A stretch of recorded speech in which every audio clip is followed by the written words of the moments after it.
you, Holiday. You want to play for blood? Come, you huckleberry! That's just my game.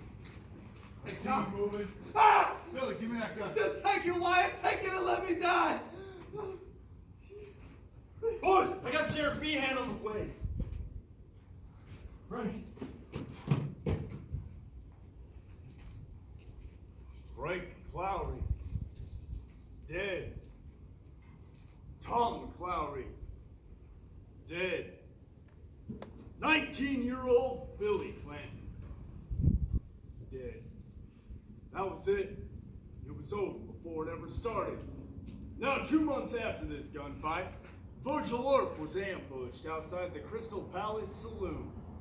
3 shotguns went off, but he still refused to die.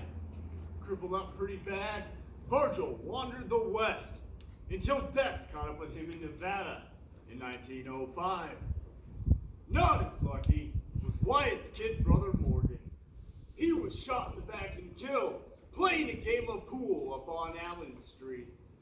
Morgan died at midnight, March 19, 1882. It was his brother Wyatt's birthday.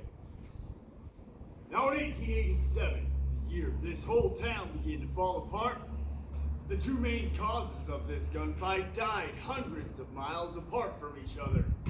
That summer, while starting a new gang up in northern Arizona, Ike Clanton was shot and killed by a mail-order detective. Not too long after that, after a lifetime of drinking, smoking, and, well, bad decisions, tuberculosis caught up with yours truly up in Colorado. I don't care to talk about it. Wyatt Earp was the last man standing out of all this. He'd spent his days traveling, making his way from Idaho to Alaska, finally ending up in Jazz Age Hollywood, searching for another tombstone and the chance to make things right again. Never would find it.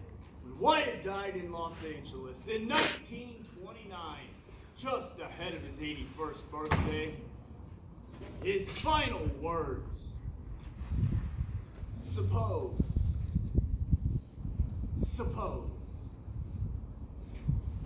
That, folks, was our show. We hope